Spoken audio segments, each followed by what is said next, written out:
นั้นเรามีทะเลตะวันออกก็มีทะเลและทางเหนือก็มีภูเขามากมาย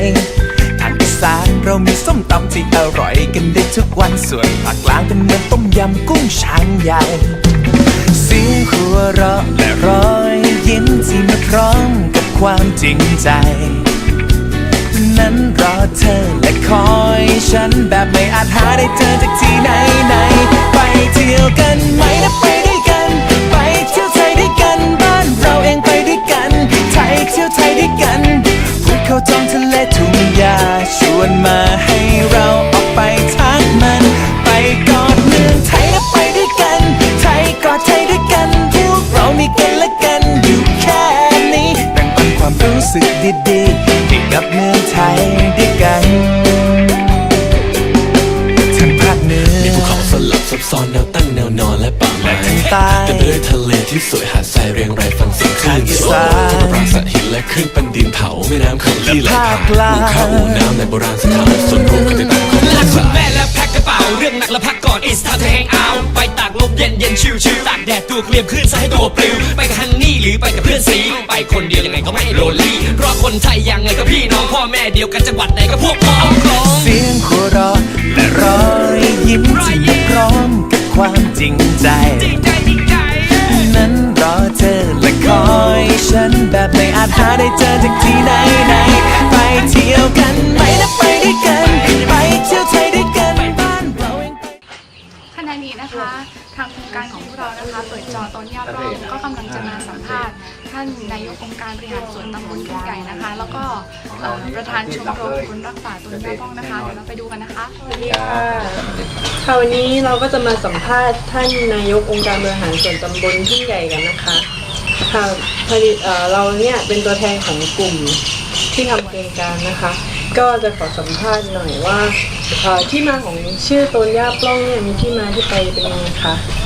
ครับที่มาที่ไปเรียกว่าของชื่อของต้นย่าปล้องนะครับตั้งแต่รุ่นปู่ย่าตาทวดมาแล้วก็เรียกมาแบบนี้นะครับที่ก็ได้เรียกแบบนี้ก็คิดว่าน่าจะเป็นเพราะย่าปล้องมันที่ต้นแต่ก่อนมันเต็มนะครับมันเยอะแต่เดี๋ยวนี้มันก็หายไปแล้วนะครับเพราะมันปัจจุบันนะครับมันไม่เหมือนแต่ก่อนนะครับสภาพแวดล้อมมันเปลี่ยนไปครับมันเปลี่ยนไปนะครับเลยทำให้ย่าปล้องตัวนี้มันสูญพันธุ์ไปนะครับ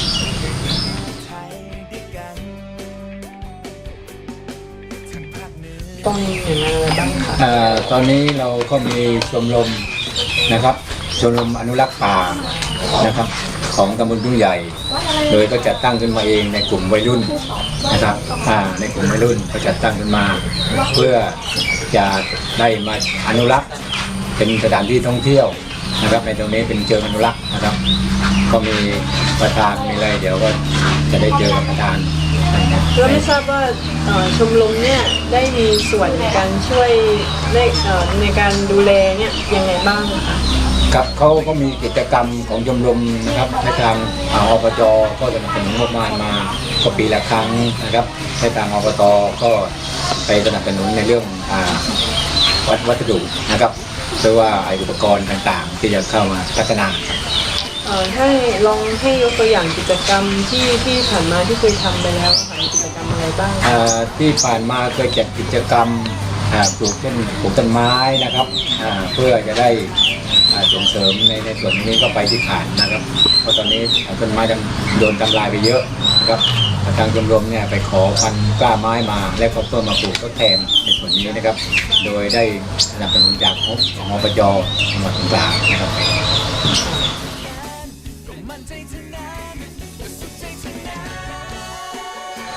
ค่ะก็อยากจะเรียนถามท่านนายกว่าสำหรับชาวบ้านที่อยู่ที่นี่เนี่ยมีวิถีชีวิตหรือว่ามีการดำรงชีวิตในที่อยู่ที่นี่อย่างไรบ้างคะวิถีชีวิตของชาวบ้านที่ตำบลทุ่งใหญ่นะครับก็อยู่กันแบบเหมือนกับชนบทตั้งแต่สมัยก่อนนะครับจะพึ่งพาอาศัยซึ่งกันและกันมีอะไรก็ช่วยเหลือกันนะครับอยู่ในระบบที่ว่าพึ่งพาอาศัยกันใช้ความสามัคคีเป็นหลักนะครับชาวบ้านจะเน้นเพราะว่าที่นี่มันเป็นชาวบ้านส่วนใหญ่จะเป็นเกษตรกรนะครับมีอะไรก็จะพึ่งพาอาศัยกันครับ แล้วทางที่นี่เนี่ยมีการส่งเสริมให้ชาวบ้านเนี่ยใช้ชีวิตอยู่อย่างเศรษฐกิจพอเพียงหรือเปล่าคะ ที่นี่นะครับจริงๆแล้วมันชาวบ้านวิถีชีวิตของชาวบ้านที่นี่นะครับ ก็จะเน้นเรื่องเศรษฐกิจพอเพียงอยู่แล้วเพราะคนชนบทจะรู้ว่าอะไรสมควรจะจ่ายหรือไม่จ่ายเนี่ยตรงนี้มันจะอยู่ในตรงนั้นหมดนะครับ คือมีความมัธยัสถ์อยู่ในตัว ใช่อยู่ในตัวของมันครับ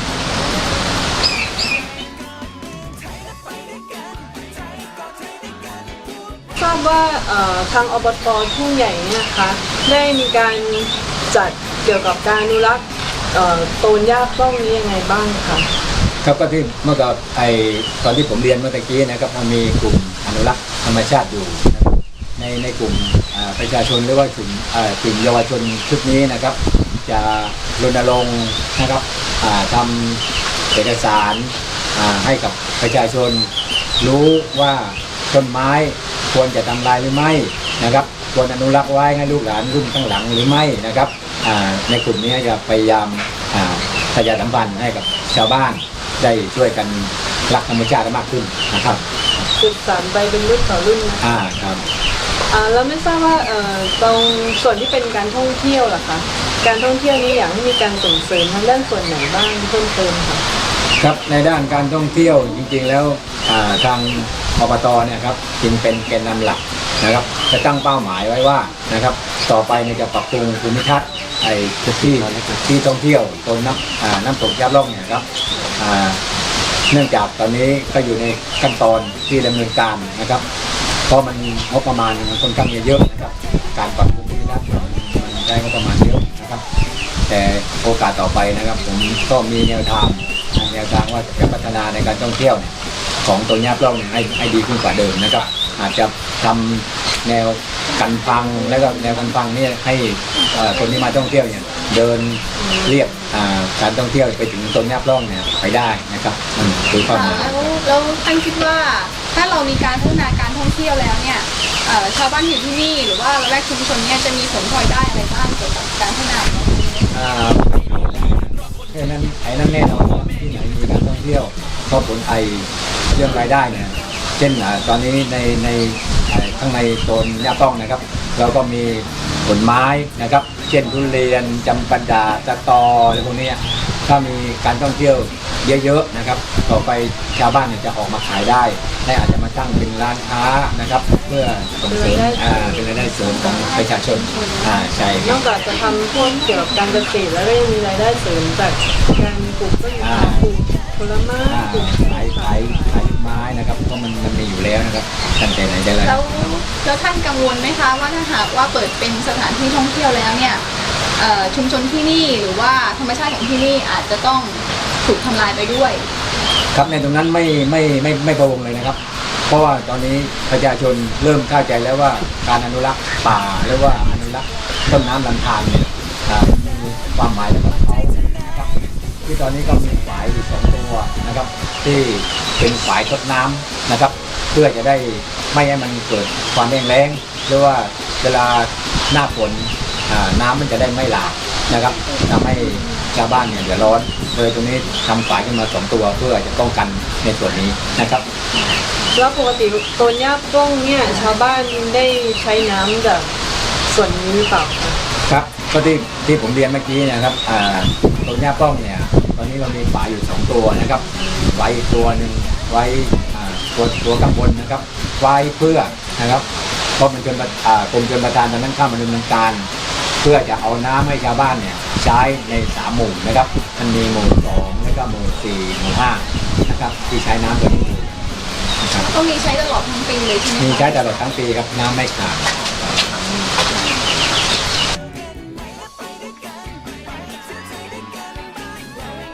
ทำกิจกรรมร่วมกันในส่วนนี้ก็ขอเชิญนะครับแล้วก็เป็นการดีมากนะครับเพราะตอนนี้อยู่ในขั้นตอนที่ว่าอนุรักษ์เขาโขงเนี่ยตอนนี้กำลังดำเนินการอยู่คือทำ MOU ร่วมกับ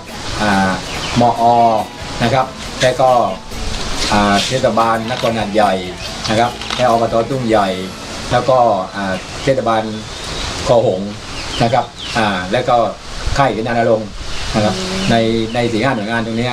จะมาทำ MOU ร่วมกันเพื่อจะรักษาผืนป่าตรงนี้ไว้ให้กับเมืองหาดใหญ่นะครับแล้วก็มอในโซนนี้จะเป็นปอดของมอเต็มๆเลยนะส่วนตรงนี้ครับ ค่ะเราอยากจะเรียนถามท่านว่าสำหรับโครงการของพวกเรานะคะ เปิดจอตนย่าปล้องเนี่ยท่านมีความคิดเห็นอย่างไรบ้างคะกับโครงการของเรา ครับในส่วนความคิดเห็นจริงๆแล้วนะครับน่าจะตรงนี้น่าจะเข้ามาตั้งนานเลยนะตรงนี้แต่โอเคตรงนั้นไม่ว่ากันนะครับก็การเป็นอยู่ตอนนี้มันก็เริ่มพัฒนาไปเรื่อยๆมันก็มีอะไรเข้ามาเรื่อยๆ ค่ะโอกาสนี้นะคะเราก็ต้องขอบคุณท่านนายกองค์การบริหารส่วนตำบลทุ่งใหญ่เป็นอย่างสูงนะคะ ที่ให้ความสนับสนุนแล้วก็เป็นเกียรติกับเราในวันนี้นะคะ ก็ต้องขอบคุณมากเลยนะคะ ครับผมครับ ขอบคุณมากค่ะ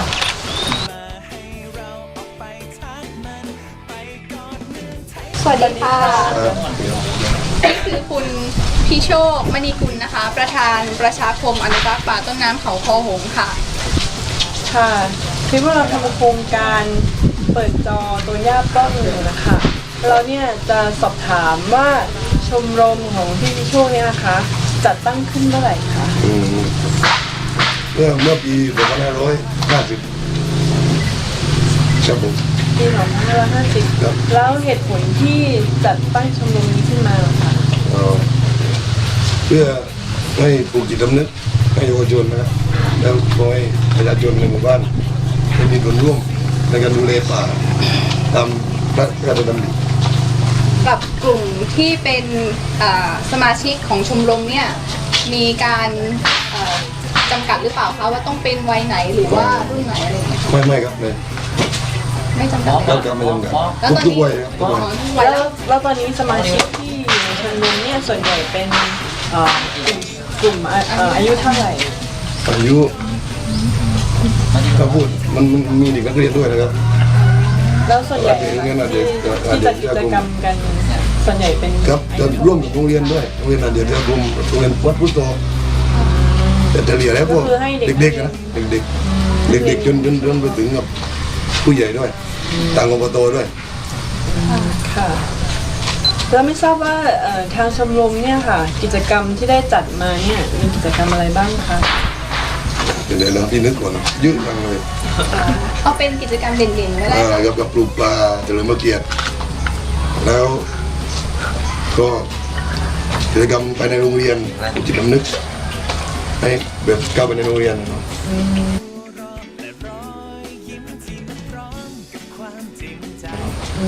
แล้วกิจกรรมที่จัดขึ้นนี้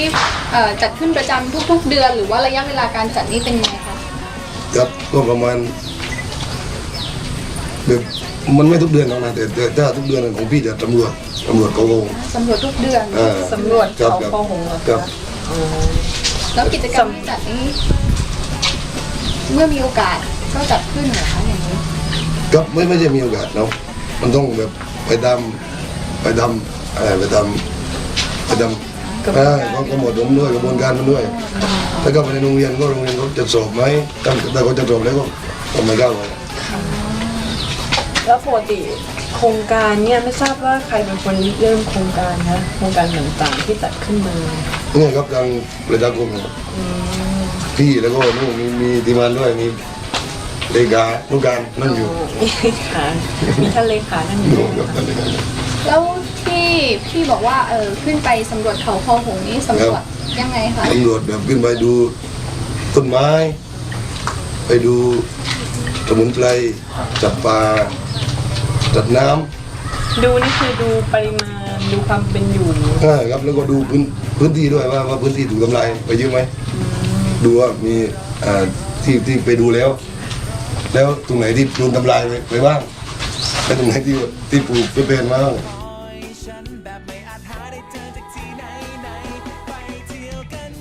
แล้วตรงไหนที่ปลูกเป็นบ้าง แล้วไม่ทราบว่าปัจจุบันเนี่ยได้มีการทำลายหรือว่าลุกล้ำส่วนที่เป็นพื้นที่ป่าเยอะนะคะ ก็ ตั้งแต่ ถ้าพี่พูด ที่ แล้ว จัดตั้งชมรมมาในปี ก็พอสมควรจะ แล้ พูด ว ว่าเยอะ ส่งผลกระ พอ ท ส บ มควร นะคะส่งผลกระทบนะคะ ก็มีมาก แล้วพี่มีมาตรการไหนอะคะหรือว่ามาตรการใดที่จะสามารถหยุดพวกที่ทำลายป่าเหล่านี้ค่ะ ถ้าหยุดก็มีมาตรการ ก็เด็ดขาดเนาะก็ต้องให้ป่าไม้หรืออจของอำเภอขึ้นมาจับกุม จับกุมเลยเหรอคะ ครับถ้าแบบไปตัดไม้กิจนาใช่ไหม ค่ะ ไปทำลายป่าอย่างเงี้ยแล้วก็ถ้าหยุดเพราะประชาชนจะอยู่ในพื้นที่ เราก็ต้องแบบพูดให้เขาเข้าใจว่าปลูกต้นยางพาราเนี่ยแล้วก็เราปลูกป่าเสริมในต้นยางเนี่ยโครงการเนี่ยเป็น สร้างความเข้าใจ ครับ คือเหมือนกับปลูก แซม ครับครับ ระหว่างร่องยาง ใช่ให้เป็นแบบเป็นป่าแบบป่าอยู่กับต้นไม้เศรษฐกิจได้ เป็นเหมือน ป่ากัน พืชที่เป็นรายได้เสริมด้วยหรือเปล่าคะ ครับเช่นแบบทุเรียนอะไรอย่างเงี้ย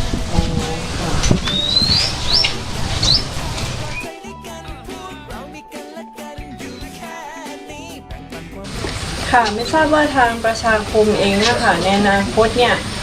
วางแผนไว้อย่างไรที่จะดำเนินวิถีไปพร้อมกับชาวบ้านนะคะ ครับก็เนี่ยครับเป็นกิจกรรมของประชาคมที่ต้องทำทุกปีเพื่อให้ชาวบ้านเข้าใจ แล้วก็ให้ชาวบ้านดำเนินร่วมอยู่ได้กับป่าบนป่า ลองยกตัวอย่างกิจกรรมที่ทำร่วมกับชาวบ้านในอดีตที่เด่น ครับ ๆให้เราได้รับ อย่างเช่นกิจกรรมเมื่อกิจกรรมที่ผ่านมานะครับ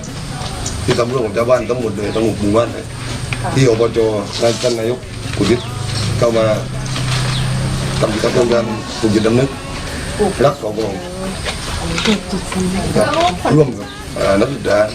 ผลตอบรับของกิจกรรมที่เรามีต่อชุมชนเนี่ยชาวบ้านเขามีผลตอบรับกับเรามายังไงคะเขาให้ความร่วมมือกับเรามากแค่ไหน ครับก็อยู่ในระดับหนึ่งนะครับก็บางคนก็ยังไม่เข้าใจชาวบ้านเป็นชาวบ้านนะก็ไม่รู้แต่ก็มีครับมีเยอะเริ่มจะรู้แล้วเพราะจำนวนนานแล้วประชาชนนี่ตั้ง4 ปีแล้ว ค่ะแล้วไม่ทราบว่าคุณพิโชเนี่ยคิดว่าชมรมเองเนี่ยมีผลกับชาวบ้านเนี่ยมากน้อยแค่ไหนคะ นี่เป็นยังไงครับ มีผลให้เขาได้ตระหนักหรือว่าในการปลูกจิตสำนึกที่ผ่านมาค่ะเขาได้มีการตระหนักถึงปัญหาหรือว่าประโยชน์ของป่าไม้ต้นน้ำลำธารยังไงบ้างคะ ครับมีเพราะเนี่ยเวลาฝนตกอย่างนี้น้ำจะไหลไปทางไหนถ้าไม่มีป่านะครับ แล้วมีมาแล้วดินตะโลมอย่างนี้ก็มีชาวบ้านจะเห็นนะครับว่าที่ประชาคมทำมาว่าที่พูดมาครับว่าเป็นยังไง แล้วที่นี่มีอุทกภัยหรือว่าดินถล่มหรือน้ำป่าไหลหลากอะไรที่เกิดขึ้นบ้างหรือเปล่าคะ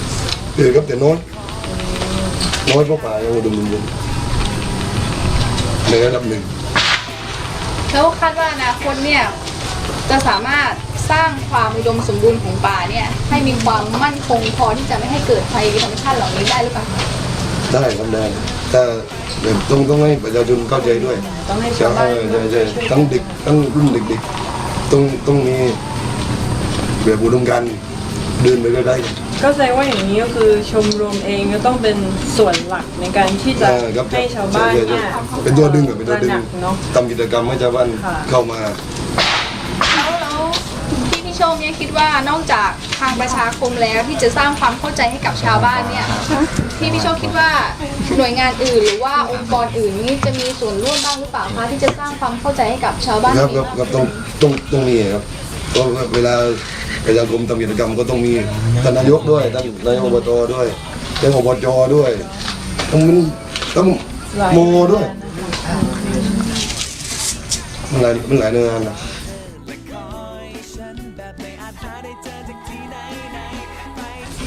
ความสำคัญของป่าไม้เนี่ยที่มีอยู่ในทุ่งใหญ่ตอนนี้เนี่ยคือมีความสำคัญยังไงต่อชาวบ้านนะคะ ครับมีเยอะมากเลยเนี่ยที่จะพูดยังไงดี ต้องยกตัวอย่าง อย่างเช่นถ้าป่าไม้ไม่มีใช่ไหมถ้าป่าไม้ไม่มีก็ดินต้องถล่มควรภูเขาต้องถล่มอยู่แล้ว ค่ะ ถ้าถล่มแล้วก็ลงมาในสวนยางของชาวบ้าน ก็สร้างความเสียหาย ต้องความเสียหายแล้วน้ำก็จะท่วมด้วยครับมันเป็นหลัก แล้ว แหล่งน้ำเองที่อยู่บนโตเนี่ยค่ะมีความสำคัญคือชาวบ้านเนี่ยได้ใช้กันมากน้อย ก็กับเจ๊มากเพราะในด้านการเกษตรนะครับเยอะแล้วด้านใช้ด้วยครับเป็นประปาหมู่บ้านแล้วประปาห ใน มู่ กา บ้าร น บริโภค ของหมู่5หรือว่าหมู่4ก็ใช้ในการใช้บริโภคอย่างเงี้ย แล้วการทำประปาหมู่บ้านเนี่ยได้จัดทำขึ้นตั้งแต่เมื่อไหร่ ประมาณ2-3 ปีแล้ว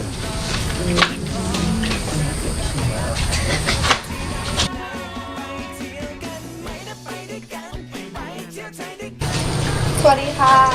และนี่ก็เป็นพี่วัดนะคะเลขาของประชาคมนะคะ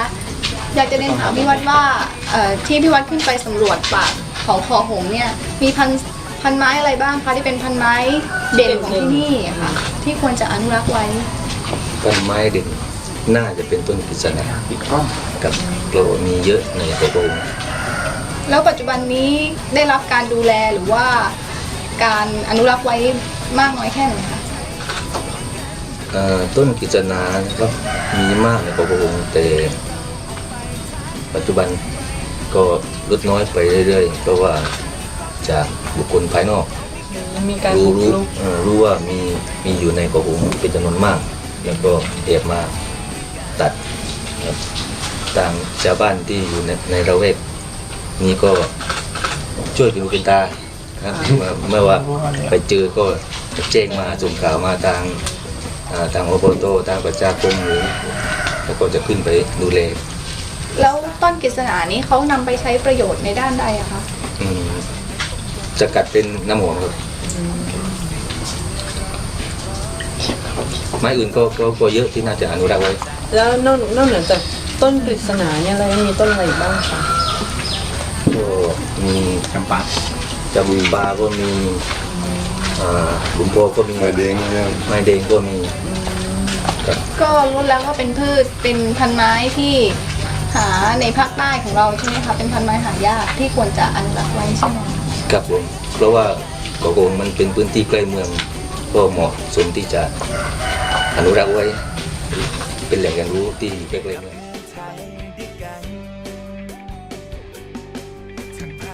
แล้ว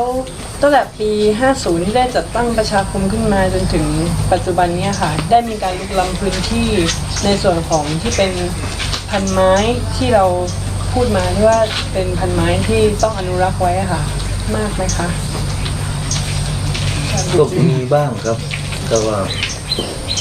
ปลูกเรามากไหมก็ยังมีอยู่เรื่อยๆนะครับ ก็แสดงว่าแนวโน้มก็คืออนาคตก็อาจจะยังมีอยู่เรื่อยๆยังมีต่อไปแล้ว ไม่ทราบว่ามาตรการที่ทางประชาคมเนี่ยจะช่วยแนะนำชาวบ้านหรือว่าหน่วยงานอะไรที่จะเข้ามาช่วยกันป้องกันเหตุการณ์ไม่ให้เกิดขึ้นมั้งคะ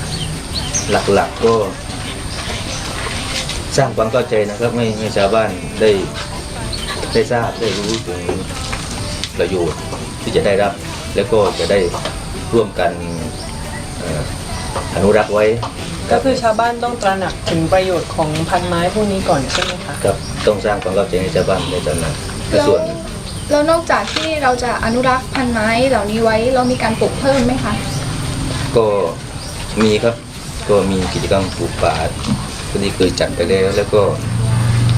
มีกิจกรรมอีกโครงการหนึ่งก็ของมอนะครับก็จะส่งเสริมในเรื่องของการปลูกไม้เศรษฐกิจในแปลงยางพาราครับตอนนี้ก็จะเริ่มช่วยกัน อย่างเช่นที่พี่พิเชษได้พูดไปเมื่อกี้อย่างเช่นต้นทุเรียนอย่างนี้ใช่ไหมคะ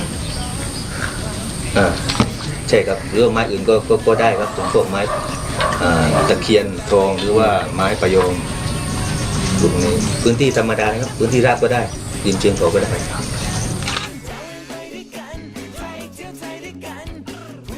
แล้วนอกจากพันไม้ที่ได้เรียนแล้วเนี่ยมีพันธุ์สัตว์ต่างๆที่เราได้ไปพบบนเขาคอหงส์นี้มีสัตว์อะไรบ้างคะที่เป็นสัตว์ป่า สัตว์ป่านี่ก็คงที่ได้เห็นร่องรอยได้เจอก็บางครั้งไม่ได้เจอตัวเองนะครับ แต่ว่าเพื่อนๆที่ไปเจอ ก็มีเยอะมีลิงเยอะตอนนี้ลิงมีเยอะตัวนิ่มก็มีครับตัวนิ่มปัจจุบันนี้ก็จะหายากเลย หมูป่า หมูป่าก็เจอร่องรอย เป็นสัตว์เขาเรียกอะไรนะสงวนหรือเปล่า งูครับตัวนั้นตัวหนึง แล้วยังมีสัตว์อะไรบ้างคะ ก็มีควานก็มีเป็นลักษณะคล้ายๆกลางกวาง กว้าง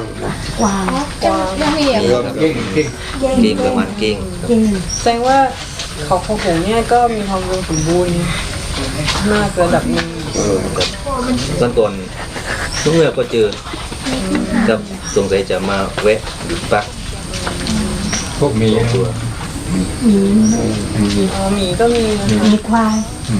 มีควาย หมีควายหมีขอมี มีคอ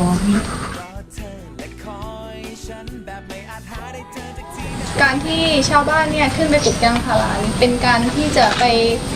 รบกวนพื้นที่ของสัตว์ป่าเหล่านี้หรือเปล่าคะ ใช้ชีวิตร่วมกัน ก็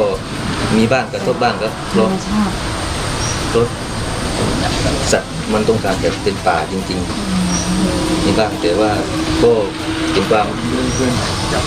คือว่ายังไงมันต้อง ปรับตัวได้ไหม ปรับ คะ ตัวให้ได้แล้วก็พยายามปรับเข้าหากัน ก็ต้องอยู่ร่วมกัน ลิงก็มาที่สวนยาง ต้องอยู่ด้วยกันกับสวนยางนะเป็นอาชีพหลักแล้วพอดีวันก่อนเนี่ยได้ลงไปสำรวจ ก็เห็นพวกพันธุ์ปลาในน้ำตกใช่ไหมคะมีพันธุ์ปลาด้วย มีครับก็มีน้ำก็ต้องมีปลา ก็ปลาส่วนใหญ่ที่นี่เป็นปลา ปลาเสือ ปลามีปลาท้องถิ่นก็พวกปลาซิวปลาเสือแล้วก็อีกปลาหนึ่งค่อนข้างจะรุ่นน้อยถึงพันธุ์แล้วตัวนี้คือปลาดุกรำพัน ปลาดุกบางพันนี้พบได้เฉพาะในภาคใต้เท่านั้นเอง รู้สึกจะเป็นอย่างนั้นนะครับ ที่เจอเขา เป็นพวกก็มีกบก็มี กบ กบสภาพน้ำ กุ้ง กุ้งปูไว้มี ที่จำนวนลดน้อยถอยลงไปนี่คือเป็นเพราะสภาพอากาศหรือว่ามีการบุกรุกหรือยังไงคะ ก็ส่วนหนึ่งน่าจะเป็นเกี่ยวกับระบบนิเวศ เปลี่ยนแปลง มันเปลี่ยนแปลงไปแต่บางอย่างก็สูญพันธุ์อีกส่วนหนึ่งก็กินจากการล่าหาโดยปกติการล่าของคนในหมู่บ้านนี้ ไม่น่าจะเป็นการแบบไปทำลายซะอย่างเดียว ส่วนมากการที่จะสูญพันธุ์เพราะว่าการหามาขายจากคนที่อื่นคนต่างถิ่นชาวบ้านนี้จะไปแค่เพียงดำรงชีพไปหาไปเป็นอาหารตัวเอง แสดงว่าตรงทางนี้ก็คือว่าทางประชาคมเองเนี่ยก็ต้องมีการป้องกันผู้บุกรุกด้วยใช่ไหมคะ กับก็มีป้องกันผู้บุกรุกก็พยายามจะพูดคุยกันกับคนในหมู่บ้านว่าถ้าเจอแบบคนที่ว่ามาล่ามาหาขายตะกนต่างถิ่นอย่างนี้ก็พยายามจะปิดกั้นไว้ก่อน เพื่อสงวนสิทธิ์ให้กับคนในพื้นที่ได้เป็นแหล่งหากิน